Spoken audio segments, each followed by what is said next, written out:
From scenes that had no business in a kid's show, to giving us meme gold. You're even more handsome now! SpongeBob isn't just an amazing show, it's got layers too. So today, we're gonna go through the 7 stages of SpongeBob. Level 1, controversial. Level 2 is basically where the writer's on. Level 3, mid. 4, the good. 5, getting better. 6, the bangers. And level 7, those are the episodes that earned SpongeBob over 200 nominations. But before we dive into any of that, let's start with the controversial stuff. I know y'all are wondering if SpongeBob even has controversial episodes. I mean, it's a PG show, but honestly, it's not surprising if you missed it with everything else going on.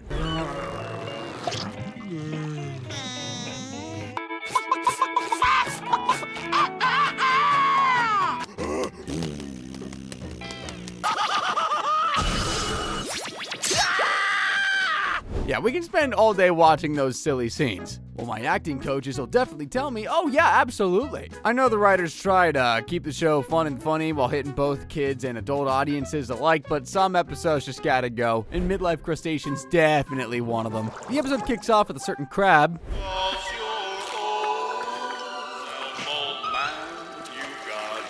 Not what anyone wants to see in the morning, and Mr. Krabs knows this too. So he starts questioning his whole existence when he realizes he's not as young, cool, and red as he used to be. It's not easy to convince yourself otherwise when people are offering to help you cross the road, not to mention the bad back, and that's when it hits him. Are you ready to party? I'm ready to party! Oh, I'm ready to party! Are you ready to party, Mr. Krabs? I'm ready to party!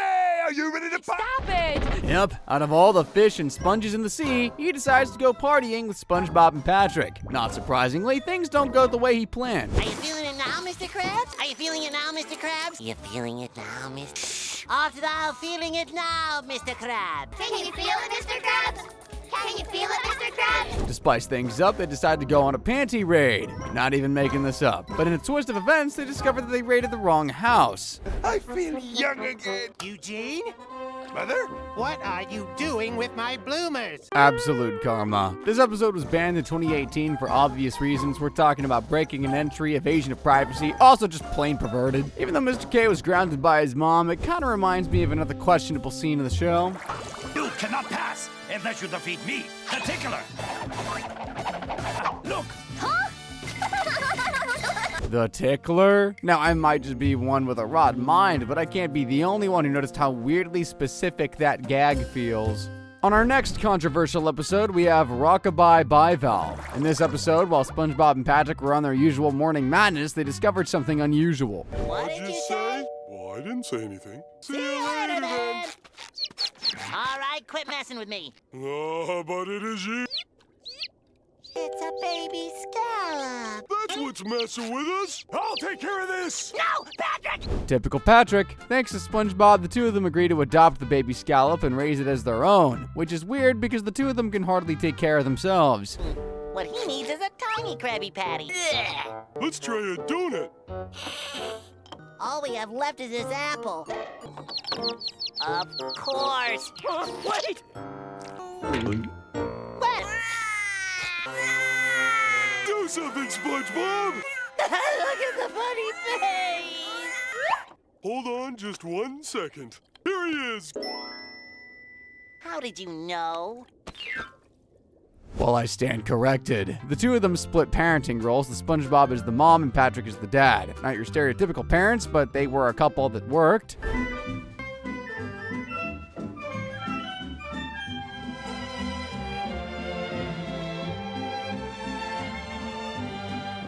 Cute, right? But that doesn't last long because very soon the two of them start to face what every other couple faces. Help me with the baby. I'm totally beat from work. Patrick, what about my break? I mean, I knew it would spiral down quickly with Patrick as the father, but I didn't think it'd be that quick. The whole thing started to really get to SpongeBob. He would cook, clean, take care of their constantly crying scallop baby, while Patrick's out here pretending to go to work only to come home and do nothing. And even after admitting he's been a bad dad, Patrick still don't change. So?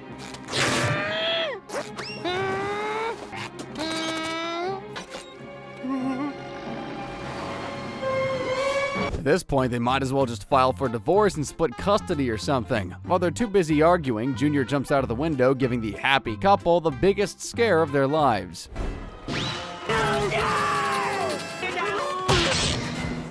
Did you catch him? No. What better way to bring a couple back together, right? Now, even though the scallop flies off and somehow finds its way home, giving us that neat little happy ending, not everyone saw it that way. Some viewers claimed that this episode was just the creators trying to promote homosexuality. The episode wasn't banned, but it did spark a lot of controversy at the time. I mean, they even had a Christian group called Focus on the Family come out and drag the show over it. Anyway, let's scurry on to our next level, episodes that are pretty trash, fingers crossed, and nose mask on. Yep, it's that part of the video where we have to talk about the splinter again. This episode starts off with SpongeBob being his usual happy-go-lucky self, just vibing with his fry cook job. And then it begins. This is it! Save me! Oh! Hey, a splinter! Oh, never get used to that. But this wasn't just about getting a splinter. The pain was next level, especially for a guy who's basically both waiter and chef at the same time. Still, you gotta hand it to the guy, right? SpongeBob's so passionate about his job, he'll literally risk his life just to flip a Krabby Patty.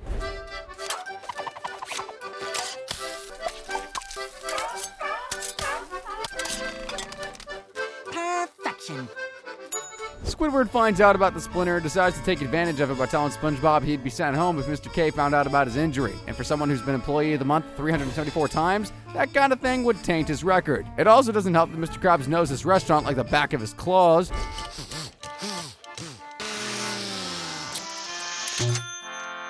You're not planning on getting a refill with him, are ya? Honestly, the guy's probably too busy trying to squeeze every penny out of his customers to even notice his fry cook is suffering. Desperate, SpongeBob comes up with an idea to hide his splinter, so he calls for a specialist. Oh, the right person, Mr. SpongeBob.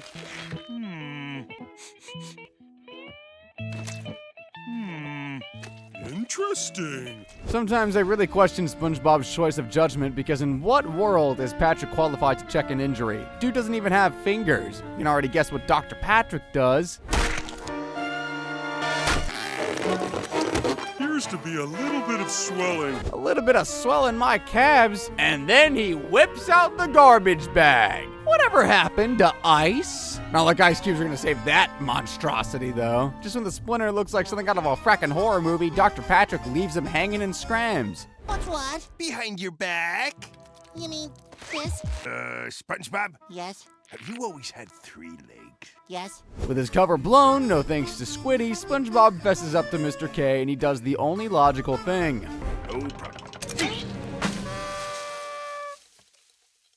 Problems happen. Absolutely disgusting. Which brings me back to the reason why this episode is just pure and utter frackin' doo-doo butter, man. Not only was the splinter itself completely repulsive to look at, but it also showed the people SpongeBob calls his friends don't actually have his best interests at heart. And honestly, the episode wasn't even funny, man. Just gross for the sake of being gross. SpongeBob starts his day with his usual hyperactive routine, feeding Gary, singing to himself, just doing his overly energetic thing.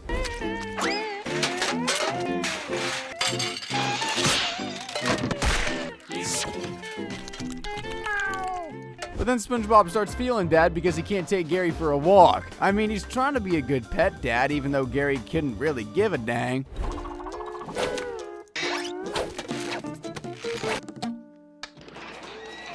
Poor little snail. Just wanted some fun time. Yeah, exactly what all snails do. SpongeBob, on the other hand, cannot focus at work. He's so worried that he even leaves work only 5 hours late. An upgrade, really. On his way back home, he decides to get a pal for Gare Bear.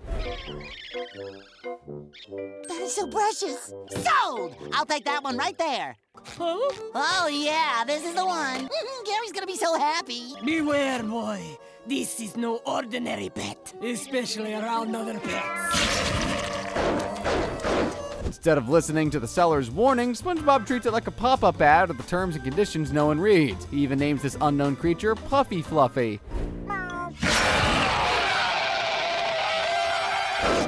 There's absolutely nothing fluffy about that monstrosity. Not only are they living together, but Gary's practically getting bullied inside his own home, while SpongeBob's too oblivious to notice anything. Great! Now my enchiladas are cold.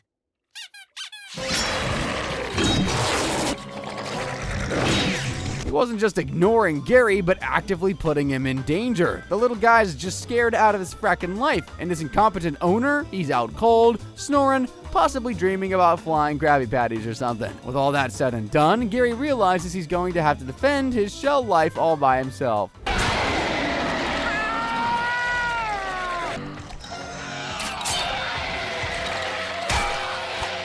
Gary's fighting real-life demons out here, and SpongeBob doesn't even fracking realize it, not even when his pineapple catches on fire. Eventually, he wakes up and sees that everywhere's a mess, and who does he blame?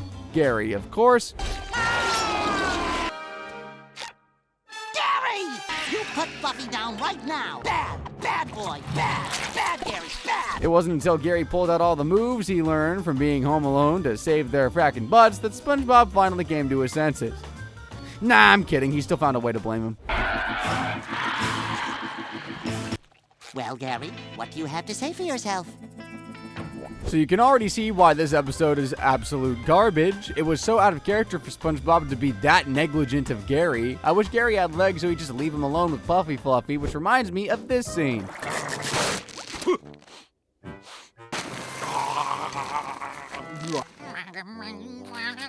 So not only is SpongeBob acting like a partially blind and inconsiderate pet owner, he actually leaves Gary with Patrick, a guy who can barely take care of himself. Honestly, at this point, it feels like Gary should be the one looking after him. That episode was a narrow escape from being controversial because fans did not spare the writers here. Let's move on to the next level. These are the episodes nobody hates, but no one really cares about either. We're talking the mid, the half-assed, the it exists, I guess episodes. Sadly, it still features Gary the Snail.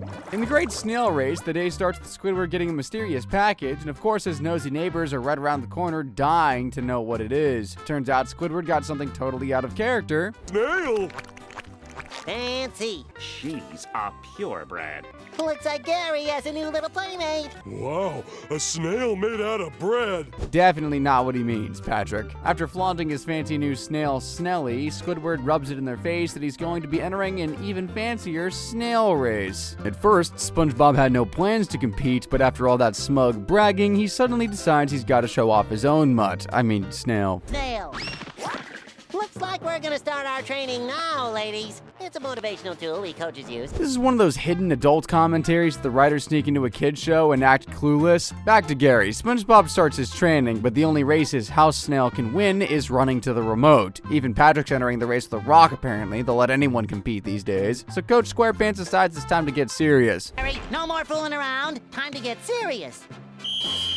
Up, down, down, down, down. Come on, push it, Gary. Come on, Gary. Move that shit. Let's go, let's go, let's go. Faster, faster. Come on, Gary. Move it. Faster, faster, faster. Go, go, let's go, let's go. Speed it up, speed it up, speed it up. Stroke, stroke, stroke. After all that, the poor little guy looks like a worm that got a bag of salt dumped on him. I think the problem here is that there's no music in this training montage. Rookie mistake. The day of the race comes, and it's not surprising that it kicks off a little slow. On your mark, get set, slither!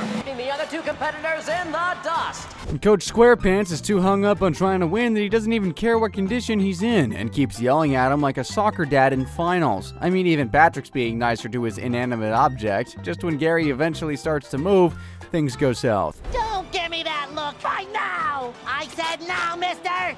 Go, go, go, go, go. He doesn't look so good. That poor snail. All he was trying to do was please his ignorant owner. That meltdown was all SpongeBob needed to come back to his senses and admit his snail abuse. In a twist of events, though, Snelly sees this heart-throbbing moment and throws away the race to cheer Gary up, leaving only one player. Looks like you and I are in-laws, eh, Squidward?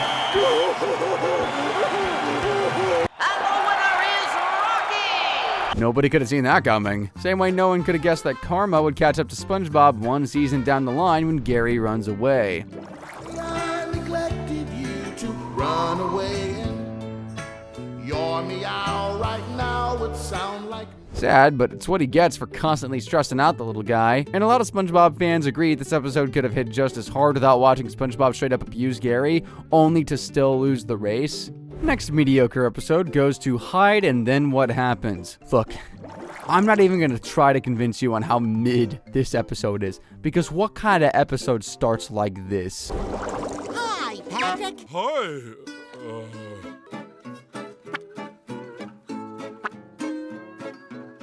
I have no words. After a painfully boring startup, SpongeBob and Patrick decide to play a game of hide and seek to spice things up, even though most of the time was spent on explaining to Patrick how hide and seek works. Patrick, did you find the sock puppet demonstration to be useful? Hide and seek, a game played by 2 or more players. Upon reaching said number, the winner is determined. Hey, you really are getting it. The explanation worked better than I imagined. This is one of those few episodes that we're reminded that Patrick has a working brain. The two of them kick off their game, but while SpongeBob is counting, Patrick tosses out the whole knowledge of the game and does something even I didn't expect. Oh, maybe later he'll want to play a game or something. 99. Without a single clue about this, SpongeBob searches everywhere for Patrick. I'm talking about Squidward's house, the Krusty Krab, and even his boating school. Well, not before making Mrs. Puff lose her mind. Then off to Sandy's tree dome, where she helps him with his search.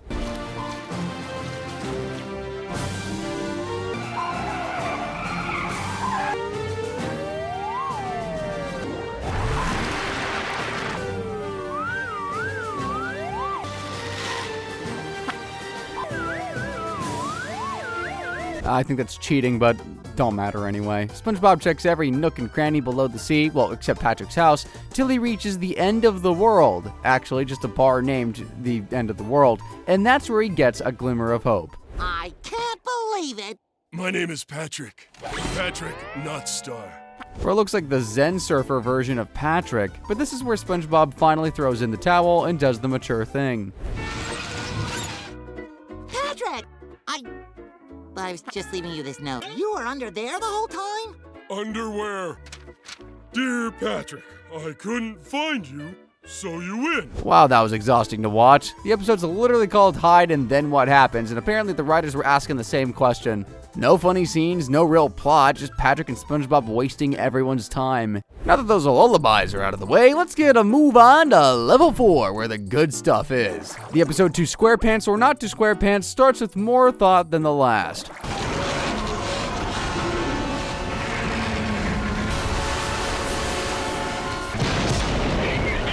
The unimaginable happened.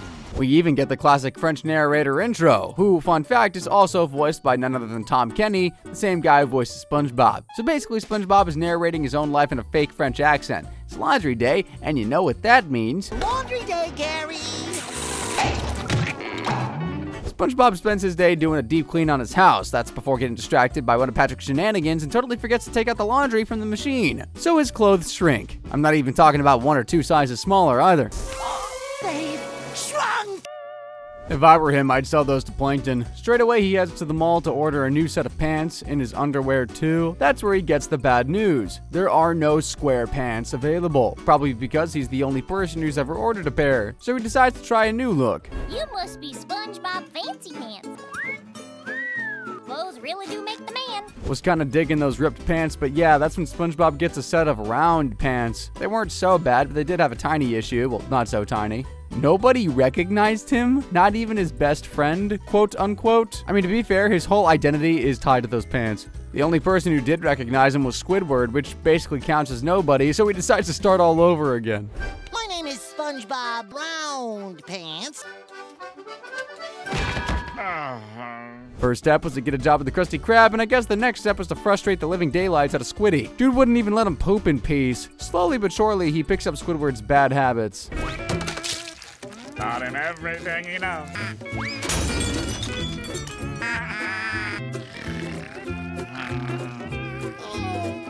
It's like having Squidward and Squidward 2.0. Luckily for Mr. Krabs, he notices it in time, and sure, it's one thing to have a depressing, lazy worker, but 2, definitely bad for business. SpongeBob Square Pants with round pants. Well, why don't you just take them off? Order up, Squidward! Even though he put an end to the rubbish, for the first time, Squidward genuinely enjoyed spending time with SpongeBob. A sight for sore eyes. Probably why the writers made an episode several seasons later called A Breath of Fresh Air.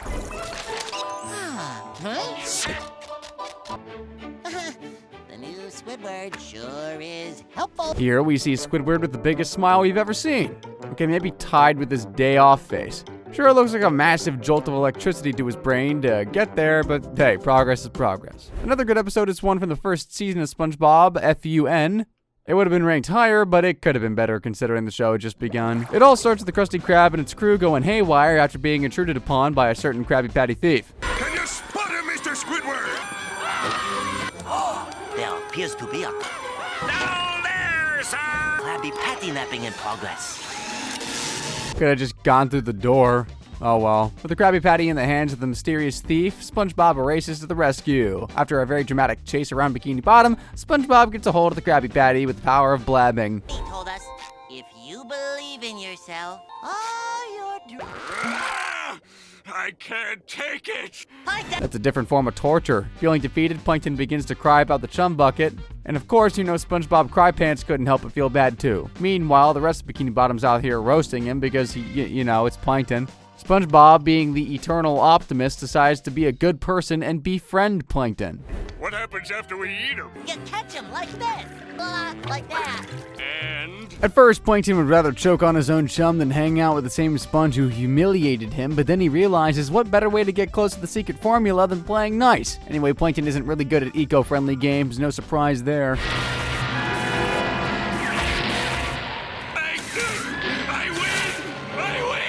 That's when SpongeBob realizes Plankton has no idea what fun is. It takes some overbearing singing, but eventually Plankton starts to catch the vibe. I actually thought this whole new friendship thing was going to turn SpongeBob into the villain, you know, evil rubbing off and all that, but not when it comes to SpongeBob. He's built different, and Plankton, he's built evil. He's straight up evil. With a sprinkle of this. Is for nose picking, sharing gum and sun. U is for ukulele. F is for frolic through all the flowers. I'm licking here with my best buddy.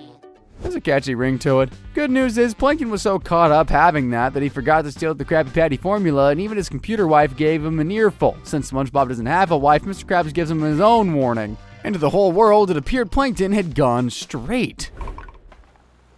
Let's get out of here. maybe Plankton's gone straight. Hang on there, laddie! I'm a-comin'! Spoke too soon. Definitely worth a nostalgia trip, even if it's just to see Plankton fail spectacularly again. At least this time he's got some exercise and a friend for a couple of minutes. Which brings us to our next stage, the better level. You know, the episodes that remind us why we love the show. Here's a gag of when Squidward got caught with a Krabby Patty, too. Even though he wasn't doing anything evil with the Krabby Patty, he still took everything in him to finally admit he liked it. A little piece of advice for you guys, those things are not as healthy as they look. First episode's The Nasty Patty. It all begins with an unexpected visit to the Krusty Krab.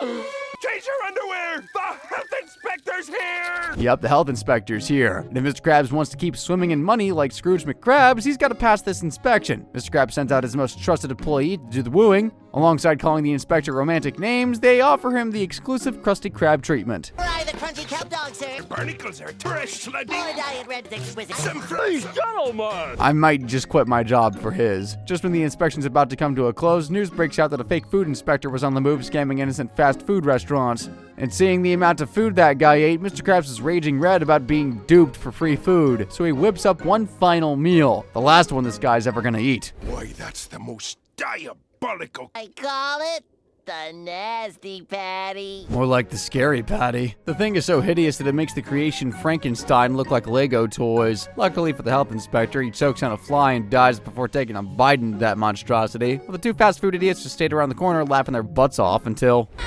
We interrupt your laughter at fake inspector has been captured. The inspector comes to your restaurant. He's real. It's at that moment Mr. Krabs sees his entire life flash before his eyes. Not only did they mistake him for a fake, but they also served him the poison that probably killed him. The two go back and forth, shifting blame before deciding to do the only logical thing in the situation.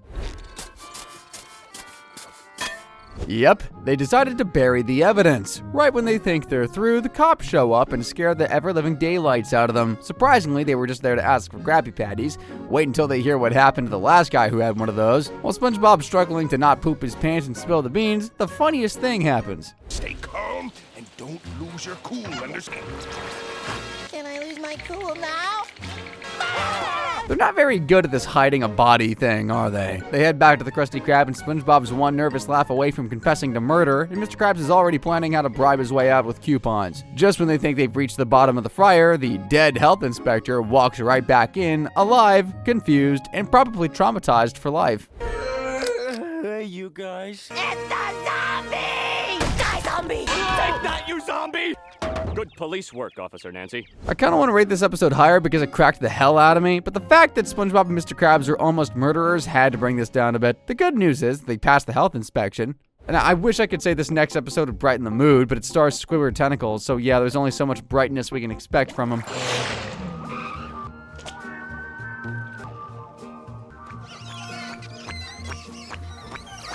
Okay, see you later, Squidnator. To make the day worse for him, it's Employee Gift Exchange Day. Probably something Mr. Krabs cooked up to receive free stuff. In honor of the day, SpongeBob presents his gift, and all I can say is that it's the thought that counts. To you, a gift. I heart you. To make matters worse, it's made out of eyelashes. Gotta say, I'm actually on Squidward's side on this one. Not surprisingly, he doesn't take the gift. Mr. Krabs, on the other hand, pushes him to make a gift for SpongeBob. Squidward, being himself, buys him some pie from some shady pirates he sees by the side of the road. And I gotta say, the pie was a bomb. Yet. I gotta make sure you did it right. Whoop. Squidward fesses up to Mr. K, but it's too late. SpongeBob has already eaten the pie. Now the dude's literally a ticking time bomb, and Squidward just has to live with that on his conscience. He calls the hospital, but surprise, surprise, there's nothing they can do about explosive pastries. Instead of telling SpongeBob he might blow up at any second, they decide to let him live out his final hours in bliss. And guess who gets stuck making sure of that? Yep, Squiddy. Turn left and stop. Are you sure you should be poking it like that? Who's the doctor here? The two of them spend the day doing everything on SpongeBob's ridiculous to-do list, and for their final activity, they watch the sunset together. It's one of those rare, heartwarming moments that actually hits you right in the feels. Meanwhile, Squidward braces himself for the final moment.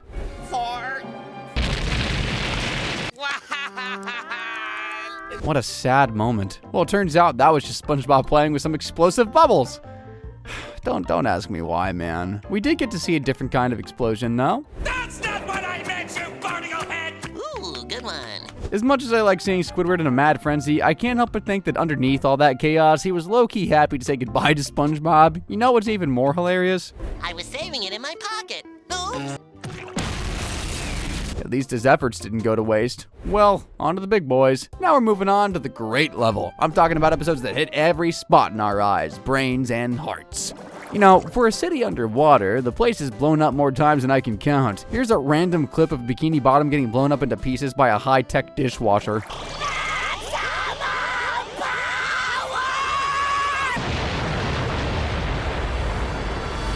That was from one of the funniest episodes in the whole show. First thing to keep in mind here is that the most golden of episodes run from season 1 to season 3, but there are still rad episodes in recent ones. But let's start off here in season 3 with the early episode Wet Painters. The great establishment of the Krusty Krab faces total chaos, all thanks to two idiots. Check this out. Two ordinary Krabby Patties. And they become... A one-way ticket? Not only are they messing up the place, but they're wasting time. And time is money. And if there's one thing we all know, it's that Mr. Krabs hates wasting money more than anything. So to make the most out of their very limited abilities, Mr. Krabs hands them the job of painting his house. Can't say it's going to be an easy task. Mr. Krabs sure has a lot of expensive treasures to drip paint on. Now, SpongeBob I trust a little, but Patrick, I genuinely don't think that man has ever colored inside the lines a day in his life. It's also not going to be an easy task considering the fact that the old man threatened to skin them alive if they got paint on anything else but the walls. That kind of tension is nerve-wracking. Careful, SpongeBob! Careful, SpongeBob! SpongeBob, careful! Careful, SpongeBob! Patrick, the lid's already off. Oh, now it's my turn. The smart move would have been to take down all those fragile antiques and trinkets, but hey, we can't exactly expect anything smart from these two. After hours of shaking and sweating, the only liquid that actually touched the house was, well, their sweat. And when they finally muster up the courage, the most ridiculous thing happens.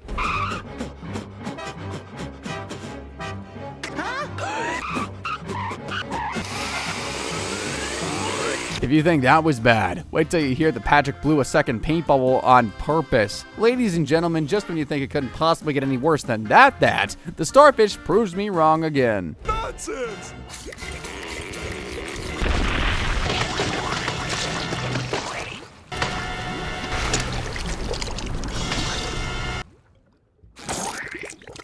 No words. Just when they thought the weird cartoon physics had saved them, they discovered that a drop of paint had stained Mr. Krabs' most priceless possession, his first dollar. While trying to wipe it off, it only gets worse. Can't imagine why. Did it work? Nope. Did it work? Nope. Nothing's working! Wait, SpongeBob! We have technology. And that's when an idea finally hits them. They decide to just replace the dollar with a random one. I wish I could say they didn't mess that up too. Patrick! No! Right away, Krabs comes home, giving them a few jump scares until he finally sees what they did to his dollar. But guess what? Know what I've got to do now? There we go, good as new. Totally amazing episode. It had so many funny clips and it gave me a hard time choosing which clips to pick. Straight to a more recent amazing episode. Mr. Krabs gives the usual morning pep talk. Around town. Talk about work ethics. Anyway, Squidward mocks him and SpongeBob finds it way too funny. This is the start of a little pandemic here that slowly infects SpongeBob's brain. And at first, people liked it, because who doesn't love a funny impression? Hurry up, SpongeBob. I need 2 double orders of Krabby Crusts. Whichever comes first. Absolutely hilarious. Next up, he goes for his best pal, although Patrick thinks he's just talking to himself, it's still a funny sight. Right away, he moves to every nook and cranny of the Bikini Bottom cast. You're just about the teeniest goddamn critter I ever did see. And you are the fuzziest nut-eating scientist I've ever seen. I mean, he even imitates the narrator guy. 80,000 impressions later. It is starting to get very annoying. But as you suspected, the whole mimicking thing starts to get boring, like that class clown that repeats the same jokes till no one's laughing anymore.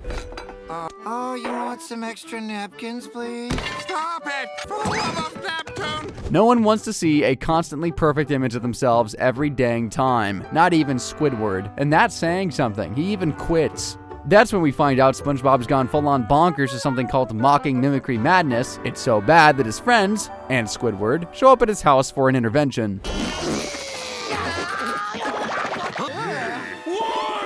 That's an excellent question, but SpongeBob didn't even have the brain cells left to answer that. He was so deep in the mocking mimicry madness, he probably didn't even recognize himself anymore. I just can't remember. Who am I? It could be Clementine or it could be Freddy. Who am I to sing this somber song when you've got 6 heads? There's something wrong. I'm ready. You have so many features, it makes it hard to tell. SpongeBob gives us a full-on Hamilton-level performance about his missing identity, and I know it's not the right time, but it kinda slaps. Luckily, his friends didn't give up. When gentle parenting failed, they went full payback mode and reminded SpongeBob about who he really was by giving him a taste of his own medicine. I like cooking with lard! Mr. Krabs is the best boss in the whole ocean. Forgot the secret Krabby Patty formula, Mr. K. I'm ready. I'm ready. Perfect. Could have fooled me. With a combined effort, they get their hyper-yellow SpongeBob back. An absolutely complete episode, funny, solid plot, and the power of friendship all wrapped up into one chaotic package. Now on to the greatest SpongeBob episodes of all time, Level 7. Let me know if you agree with my choices down in the comment section below. Now to start things off, I have a question for you. Why is SpongeBob always doing something weird with his face? The first time he turned his face into pudding was in Season 8, and you'd think he learned his lesson.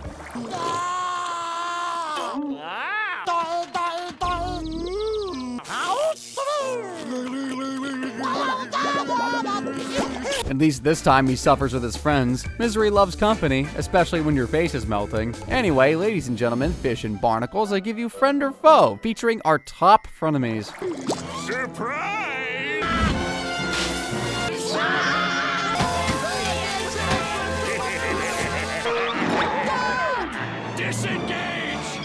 Yep, another failed attempt by Plankton to get his hands on the Krabby Patty formula, which fails, of course. Not without leaving the Krusty Krab and its customers in shambles, and that's when we discover a huge secret. goo. Things were all peaches and cream.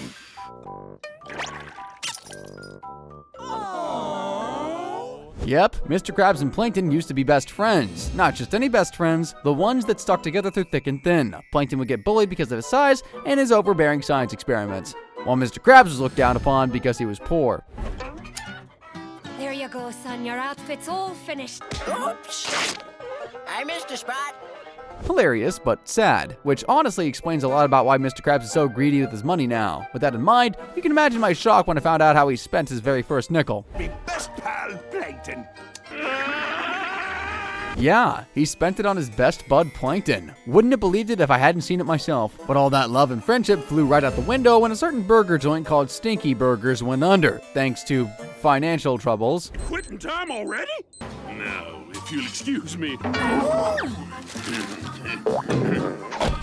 So the two of them got the idea to start up their own burger joint, and what better way for Plankton to get some respect and for Krabs to rake in some cash? A win-win. So the two of them get started.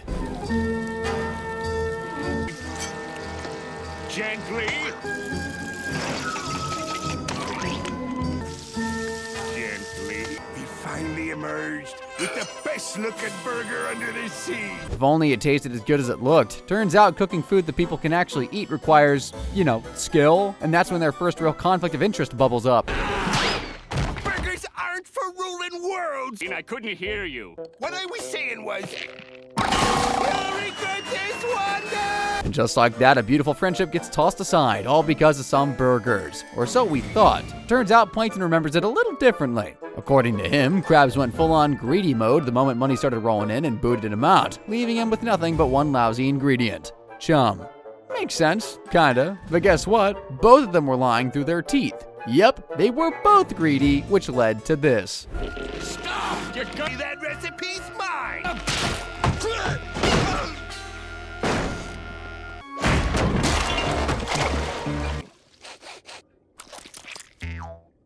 I've done it! Who would have guessed the famous Krabby Patty formula was made by pure luck and ruined brotherhood, which makes this episode worth its flowers. A total pack of truth, a tablespoon of comedy, and a huge dose of friendship and betrayal. Absolutely legendary. Up next, we got Band Geeks. I know, y'all knew it was gonna be here. Sorry I'm hopping on the bandwagon here, but I don't care. It's fracking Band Geeks. Doubt you need me to recap it, but I'm gonna do it anyway, just cause I wanna relive it again. Squidward starts his day, blessing our ears with some of his non-existent clarinet skills. I understand you have a dying animal on the premises. Right then, he gets a call from an old bandmate, Squilliam Fancyson. Basically Squidward, but with a unibrow and actual talent. The guy calls for one reason only, to rub his success straight into his green face. And if there's one thing we know, it's that Squidward's pride will not let him get danced on by another tentacle.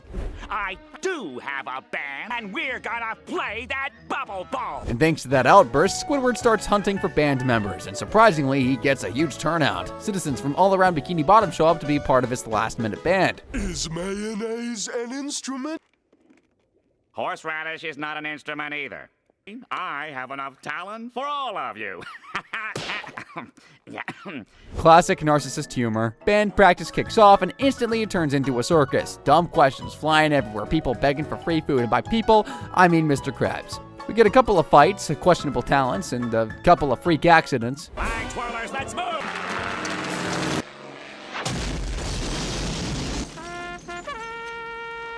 Being in a band sure isn't a day job, and that's just day 2. To be fair, Squidward actually does a decent job whipping this disaster squad into shape.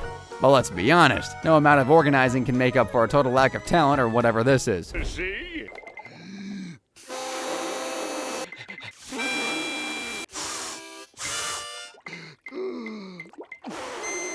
It's no surprise that the whole thing falls apart when a fight breaks out and everyone's going at each other's throats with either a flute or a trumpet. And in that moment, Squidward loses all hope. Dude might be a douchebag, but he was a douchebag with a heart, and they broke it. SpongeBob takes the initiative to give the crowd a little boost. Always been there for us when it was convenient for him. And Larry, who revived you? Some guy in an ambulance. So if we all could just pretend to be in a marching band. That makes absolutely no sense, but they roll with it anyway. And honestly, I guess practice does make perfect, because thanks to that ridiculous speech, we end up getting the greatest performance in all of SpongeBob SquarePants history, right above the Goofy Goober Rock song.